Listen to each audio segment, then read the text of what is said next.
میرے بھائی، ہر وہ بندہ جو رب رسول کے ذات پر ایمان رکھتا ہے، اللہ رسول کے حکموں کی پابندی کرتا ہے اور شریعت کا حرام و حلال کا خیال کرتا ہے، میرے بھائی ہر اس بندے کی رب رسول کی نگاہ میں ایک عزت ہے، اس کا ایک مقام ہے اور اس کی ایک حیثیت ہے۔ لیکن اللہ کے نبی فرما رہے ہیں المؤمن القوی خیر و احب الی اللہ من المؤمن الضعیف۔ اس حدیث پہ آپ غور کیجئے تو ہمیں آپ کو پتہ چلتا ہے نا کہ اسلام اپنے ماننے والوں کو، بندے مومن کو، ایک مسلمان کو ہمیشہ طاقتور دیکھنا چاہتا ہے۔ اسلام اپنے ماننے والوں کو پاورفل دیکھنا چاہتا ہے۔ اسلام اپنے ماننے والوں کو کسی بھی طور سے کمزور، نحیف و ناتواں اور لاچار و مجبور نہیں دیکھنا چاہتا ہے۔ آج ہمارے بہت سارے بھائی ہیں جو بڑے دھڑلے سے، بڑے میں کہتا ہوں عوام کی بات نہیں کر رہا ہوں، میں دانشوروں کی بات کر رہا ہوں، بڑے علماء کی بات کر رہا ہوں۔ عام طور پر وہ باقاعدہ یہ اپنی تحریروں اور تقریروں میں بیان کرتے ہیں کہ اسلام طاقت سے نہیں بلکہ اسلام اخلاق سے پھیلا ہے۔ یہ دراصل ان کا یہ جو جملہ ہے نا، یہ بتا رہا ہے کہ وہ کہیں نہ کہیں حالات سے ڈرے ہوئے ہیں، وہ باطل کے کر و فر سے مرعوب ہیں اور وہ سہمے ہوئے ہیں، گردش ایام سے وہ سہمے ہوئے ہیں،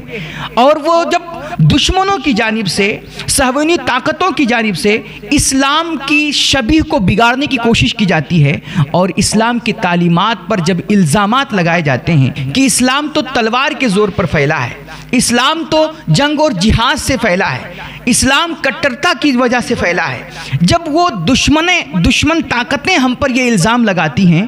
تو ہمارے بھائی بجائے سچائی بتانے کے اور جو حقیقت ہے وہ حقیقت واضح کرنے کے، وہ کیا کرتے ہیں، ان سے مرعوب ہو کر کے، ان سے ڈر کر کے اور کسی نہ کسی طرح سے وہ سہم کر کے نا وہ یہ کہنا شروع کر دیتے ہیں کہ نہیں جی، اسلام طاقت کے بلبوتے نہیں بلکہ اسلام اخلاق کے بلبوتے پھیلا ہے۔ یہ حقیقت نہیں ہے، یہ وہ حقیقت کو بدل رہے ہیں، اسلام کی شبیہ کو وہ بگاڑ رہے ہیں اور جانے انجانے میں وہ کہیں نہ کہیں اسلام کو نا ایک طرح سے مجبور بتا رہے ہیں یار کہ اسلام کے اندر کوئی طاقت نہیں، اسلام کے اندر کوئی پاور نہیں، یہ تو بس ایسے ہی مسکرا کر کے پھیل گیا، صرف مسکراہٹوں سے اسلام کی تبلیغ ہو گئی۔ بالکل غلط بات ہے یہ جو لوگ آج کہہ رہے ہیں کہ اسلام طاقت سے نہیں بلکہ اسلام اخلاق سے پھیلا ہے، بالکل غلط ہے۔ یہ اسلام کی آدھی ادھوری صورت پیش کی جا رہی ہے، ورنہ اگر اسلام طاقت سے نہیں پھیلا تو پھر بدر کیوں ہوئی اور احد کیسے ہو گئی،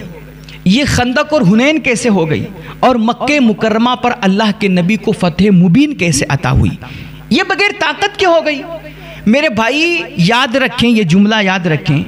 یہ جو لوگ آج کہہ رہے ہیں کہ اسلام طاقت سے نہیں بلکہ اخلاق سے پھیلا ہے نا، ان کو یہ بات پتہ ہونی چاہیے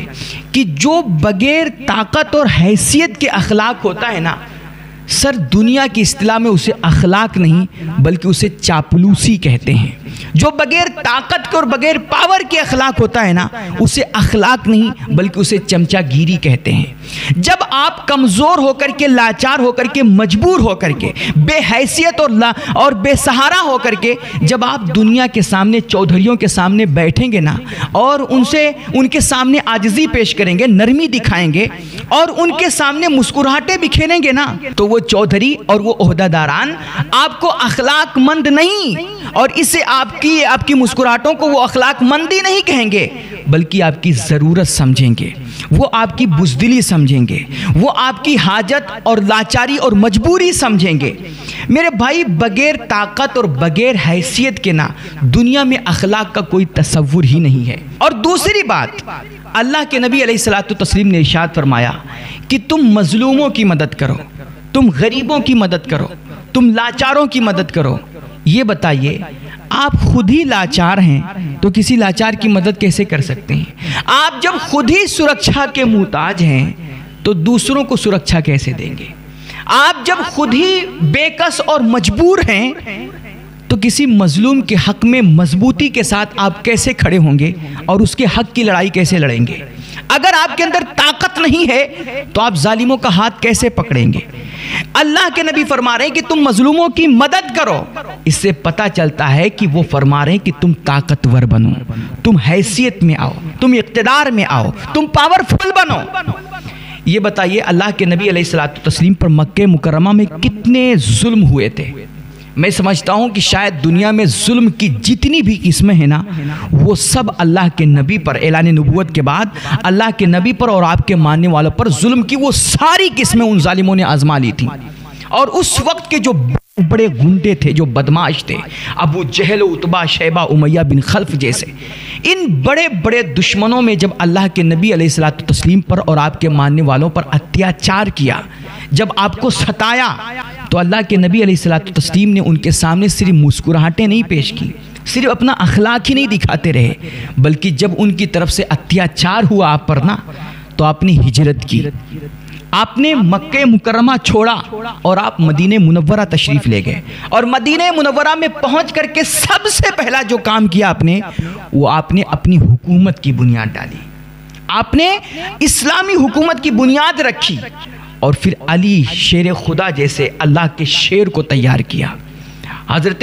سیدنا امیر حمزہ کو تیار کیا. آپ نے بڑے بڑے جنگجو اور لڑاکو پیدا کیے, سپہ سالار پیدا کیے, اور بڑے بڑے جانبازوں, دلیروں اور بہادروں کی اللہ کے نبی علیہ الصلوۃ والتسلیم نے ایک بڑی فوج تیار کی. اور پھر اللہ کے نبی علیہ الصلوۃ والتسلیم جس مقصد کے لیے اس دنیا میں تشریف لائے تھے, آپ کا مقصد تھا اس دنیا میں امن قائم کرنا, آپ کا مقصد تھا اس دنیا میں شانتی پیدا کرنا, آپ کا مقصد تھا اس دنیا سے ظلم اور بربریت کا خاتمہ کرنا, اور اللہ کی اس دھرتی پر ہر طرف انصاف عام کرنا. ظاہر سی بات ہے, انصاف آپ اسی وقت قائم کر سکتے ہیں جب آپ کے ہاتھ میں طاقت ہوگی, جب آپ کے اندر پاور ہوگا, تبھی آپ ظالموں کا خاتمہ کر سکتے ہیں اور اللہ کی دھرتی پہ انصاف کو قائم کر سکتے ہیں. جب آپ نے ایک بڑی فوج تیار کر لی, جنگجوؤں, بہادروں اور سپہ سالاروں کو, جانبازوں کی ایک بڑی جماعت اللہ کے نبی کے پاس موجود ہو گئی, آپ نے طاقت اکٹھا کر لی نا,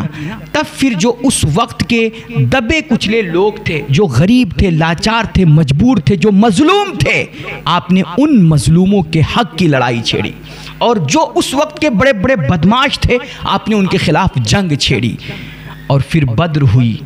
احد ہوئی, خندق ہوئی, حنین ہوئی, اور ایک دن آیا کہ جب اللہ رب العزت نے اپنے نبی علیہ الصلوۃ والتسلیم کو طاقت کے بلبوتے, میرے بھائی, طاقت کے بلبوتے, ایک بڑی فوج کے سہارے اللہ نے اپنے نبی علیہ الصلوۃ والتسلیم کو مکہ مکرمہ پر فتح مبین نصیب فرمائی. یہ طاقت کے بلبوتے فتح نصیب فرمائی تھی. اور یہ وہی مکہ تھا میرے بھائی کہ جس مکہ سے اللہ کے نبی علیہ الصلوۃ والتسلیم کو ایک دن مظلومیت کی حالت میں نکالا گیا تھا. اور جب حضور مکہ مکرمہ سے نکلے تھے تو ایک ابو بکر لے کر کے نکلے تھے, لیکن آج جب 8 سال کے بعد دوبارہ اس مکہ میں تشریف لائے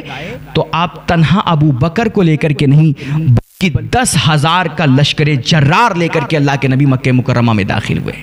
ایک بڑی فوج اور طاقتور مضبوط فوج لے کر کے داخل ہوئے, اور اسی طاقت اور فوج کی بنا پر اللہ نے آپ کو فتح مبین نصیب فرمایا. اور جس مکہ سے آپ ایک دن مظلوم بن کر کے نکلے تھے, آج اسی مکہ میں فاتح اعظم بن کر کے فاتحانہ شان کے ساتھ داخل ہو رہے ہیں. اور آپ کہہ رہے ہیں کہ نہیں, اسلام طاقت سے نہیں, اسلام تو اخلاق سے پھیلا ہے. بغیر طاقت کے میرے بھائی اخلاق کا کوئی تصور ہی نہیں ہے, اور اخلاق کی تکمیل ہی اس وقت ہوتی ہے جب آپ کے اندر طاقت ہوتی ہے, جب آپ کے اندر پاور ہوتا ہے. آپ دیکھیے کہ جب اللہ کے نبی علیہ الصلوۃ والتسلیم کو مکہ مکرمہ پر فتح مبین مل گئی نا, تب پھر میرے حضور کا اخلاق دیکھیے. اچھا, یہ جو فتح مکہ کا واقعہ ہے نا, میں کہتا ہوں یہ رہتی دنیا تک پوری تاریخ انسانی کے لیے چیلنج ہے میرے بھائی. آپ دیکھیے کہ آج نا کسی انسان کو کسی چھوٹے سے صوبے پر بھی اگر جیت مل جائے, ابھی دیکھیے الیکشن کا دور چل رہا ہے, الیکشن ختم ہونے کے بعد ریزلٹ جب آئے گا, اور جب کوئی بندہ, کوئی نیتا, کوئی بدھایک, کوئی سی ایم, کوئی بھی بندہ کسی علاقے پر جیت حاصل کرے گا, اس کو وہاں پر فتح ملے گی نا, آپ دیکھیے گا اس دن کیسے وہ جشن منائے گا اپنے جیت کی, اور وہ کیسے پٹاخے بازیاں ہوں گی, کیسے آتش بازی ہوگی, کیسے گولے دگیں گے. اور کبھی کبھار نا اسی آتش بازی کے چکر میں اور اسی جشن اور خوشی کے چکر میں نا کتنوں کا کتنا بڑا نقصان ہو جاتا ہے، کبھی کبھی تو پوری پوری مارکیٹ جل جاتی ہے۔ اور دوسری بات، آج جب دنیا کسی علاقے پر فتح حاصل کرتی ہے نا، اس کو جیت ملتی ہے،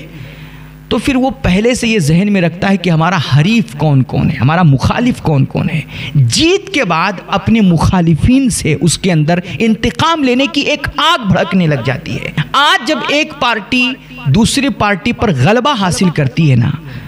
تو اس کے ممبران سے وہ بدلہ لینے کی کوشش کرتی ہے، اور وہ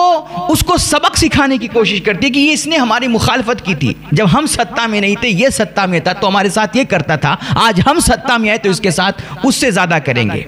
اور آج جب کوئی بندہ، کوئی پارٹی، کوئی جماعت جیت حاصل کرتی ہے نا، تو وہ کسی کے گھر کو توڑتی ہے، کسی کے املاک پہ قبضہ کرتی ہے، اور وہ اپنے سے تھوڑی سی مخالفت کرنے والے اور اپنے سے الگ نظریہ رکھنے والوں کو نا، وہ اپنے ظلم کا نشانہ بناتی ہے، اور وہ اس کو ٹارگٹ کرتی ہے، پھر گھروں کو بلڈوز کرتی ہے، املاک پہ قبضہ جماتی ہے، اور طرح طرح کی اس کے خلاف سازشیں کرتی ہے۔ یہ دنیا کا نیم ہے میرے بھائی۔ لیکن آج دیکھیے اللہ کے نبی علیہ الصلوۃ والتسلیم کو جب اللہ رب العزت نے مکہ مکرمہ پر فتح مبین نصیب فرمایا، اور یہ وہ مکہ ہے کہ جہاں پر صرف آپ کے دشمن بستے ہیں، جہاں آپ کے ساتھ زندگی بھر لڑنے والے بستے ہیں، آپ کے خلاف آپ کے قتل کی سازشیں کرنے والے بستے ہیں، آپ کے خاندان کو اجاڑنے والے بستے ہیں، اور آپ کے ماننے والوں کی جائیداد، زمینوں، کھیتیوں پہ قبضہ جمانے والے بستے ہیں۔ یہ وہی مکہ ہے جو آپ کا اگرچہ جائے ولادت ہے، جائے پیدائش تھی، لیکن پھر بھی اس مکہ سے آپ کو بے دخل کر دیا گیا تھا، آپ کے گھر بار سے آپ کو نکال دیا گیا تھا، اور آپ کے پورے ماننے والوں کو شہر بدر کر دیا گیا تھا۔ آج جب اسی مکہ پر اللہ کے نبی کو جیت ملتی ہے،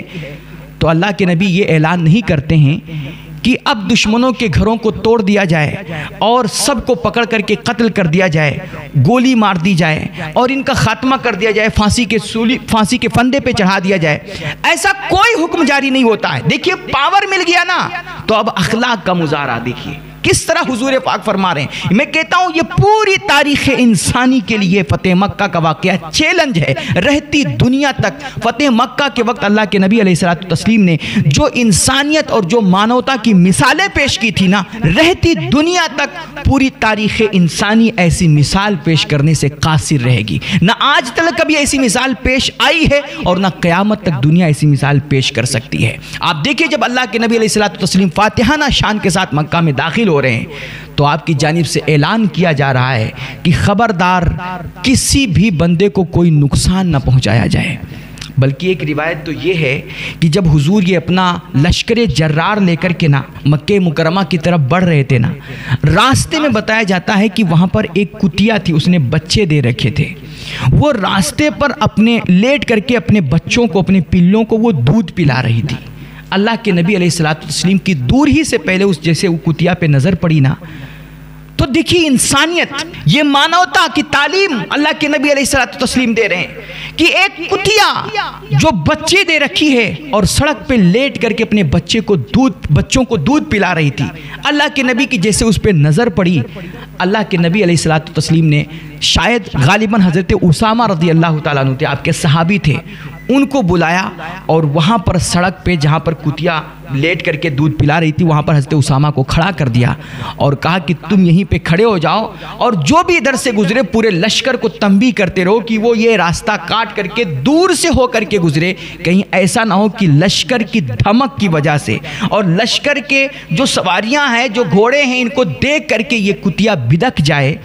اور یہ اپنے بچوں کو دودھ پلانا چھوڑ دے، اس طرح اس کے بچے بھوکے رہ جائیں۔ اللہ کے نبی نے فرمایا جب تک یہ لشکر پورا کٹ کر کے گزر نہ جائے اور جب تک یہ کتیا یہاں پر دودھ پلاتی رہے، تم یہیں پہ کھڑے ہونا اور سب کو تنبیہ کرنا کہ وہ دور سے ہو کر کے گزریں، تاکہ اس کتیا کو ذرہ برابر بھی ڈسٹرب نہ ہو۔ یہ ہے انسانیت کی تعلیم میرے بھائی۔ کتے بلی کے بھی حقوق میرے حضور علیہ الصلوۃ والتسلیم نے فتح مکہ کے وقت ہمیں سکھایا۔ اور بھی بہت ساری میں روایتیں آپ کے سامنے کہ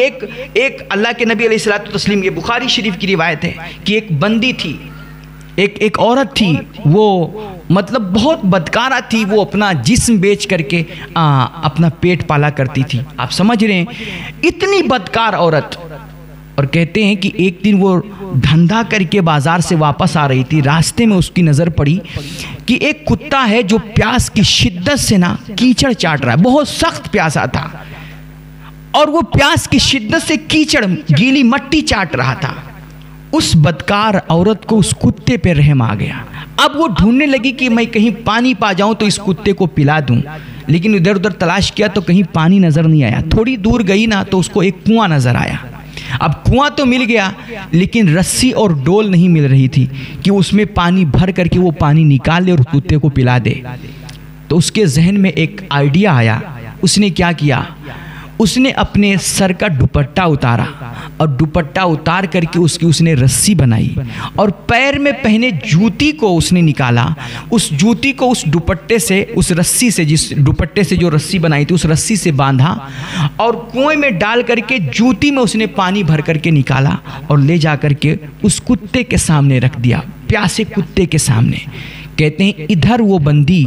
وہ بدکارہ عورت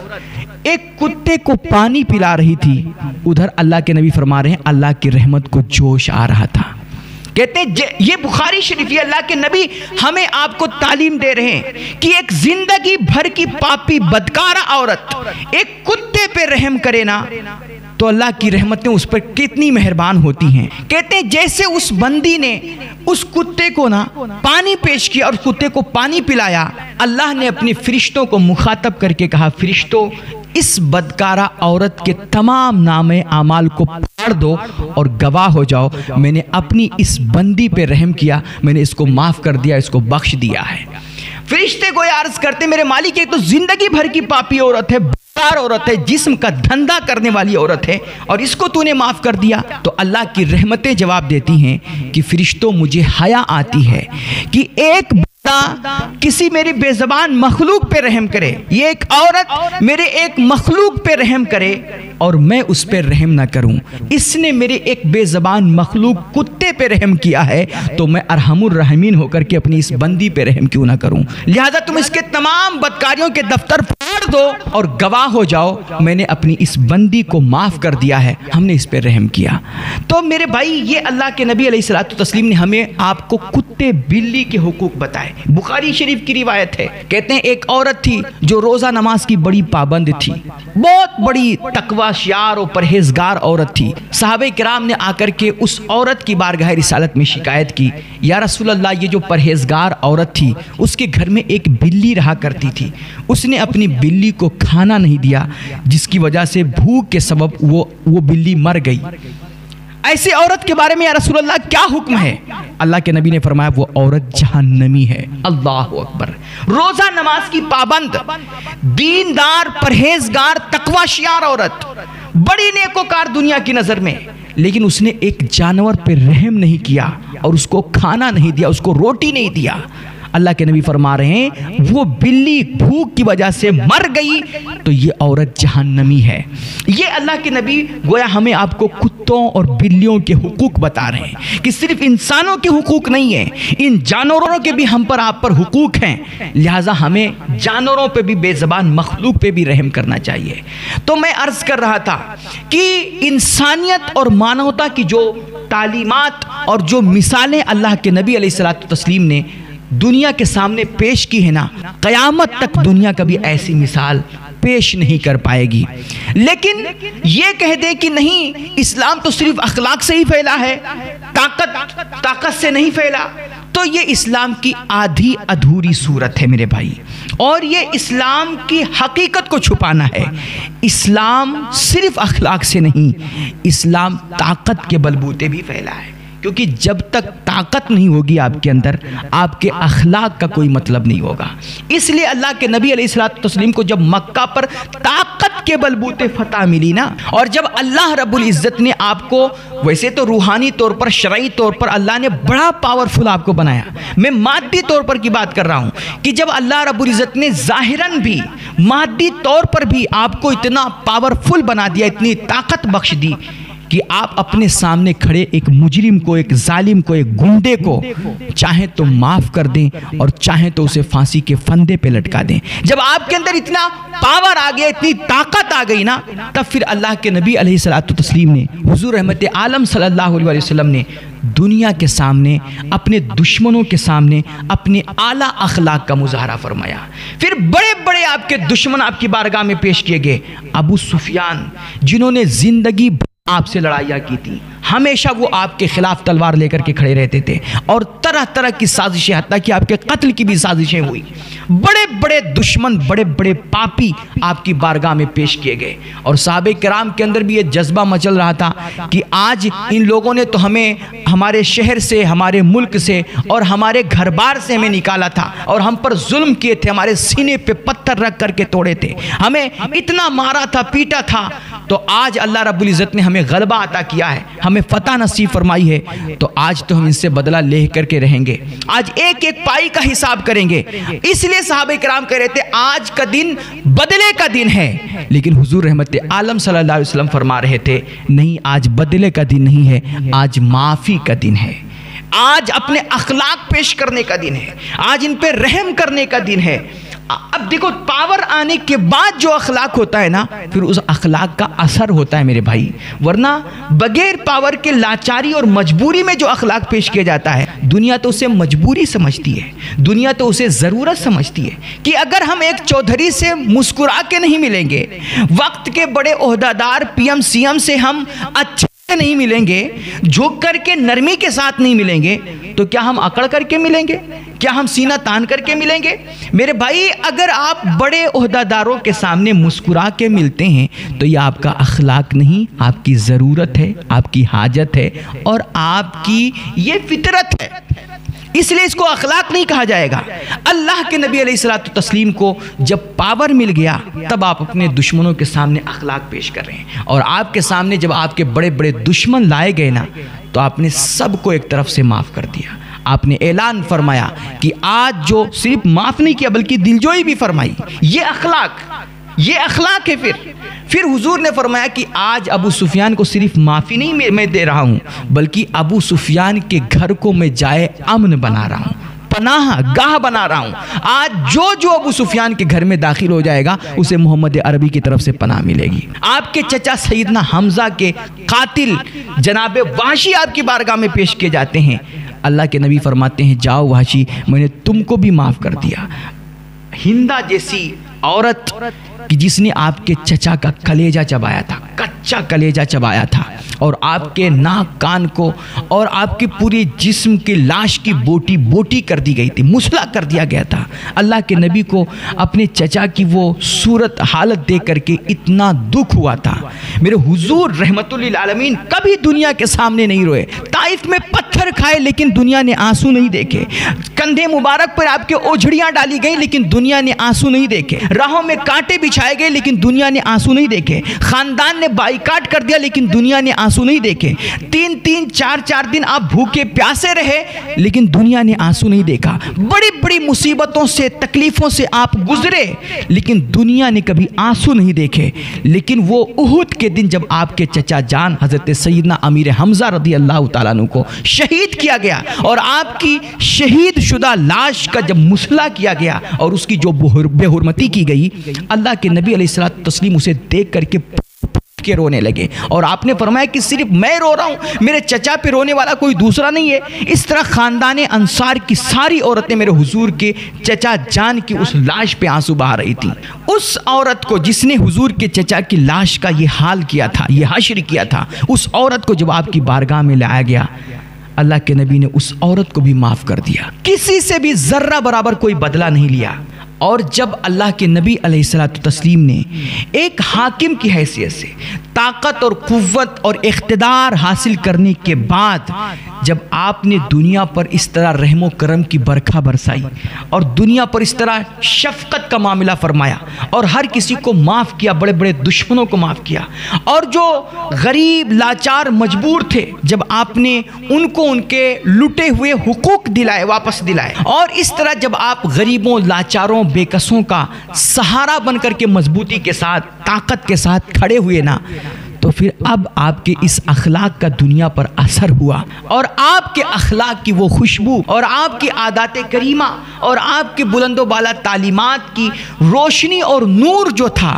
وہ پھر پوری دنیا میں مکہ مکرمہ سے ہو کر کے پھیلتا چلا گیا، اس کا اثر پوری دنیا میں محسوس کیا گیا۔ اور آج یہی وجہ ہے کہ دیکھیے کہ جو نور مکے سے نکلا تھا وہ مدینہ اور مدینے سے لے کر پورے عالم عرب میں، اور آج پوری دنیا میں آپ کہیں بھی چلے جائیں، دنیا کے کسی بھی گوشے میں، کسی بھی کونے میں، کسی بھی چپے میں، آپ کو دنیا کے ہر گوشے، ہر چپے اور ہر کونے میں میرے حضور کا نام لینے والا کوئی نہ کوئی بندہ مل ہی جائے گا۔ پوری دنیا میں آج اسلام کا جو فریرہ لہرا رہا ہے یہ اخلاق کے نبوی کی خوشبو کی برکت ہے میرے بھائی۔ لیکن صرف اخلاق نہیں، اخلاق کا اثر اس وقت ہوا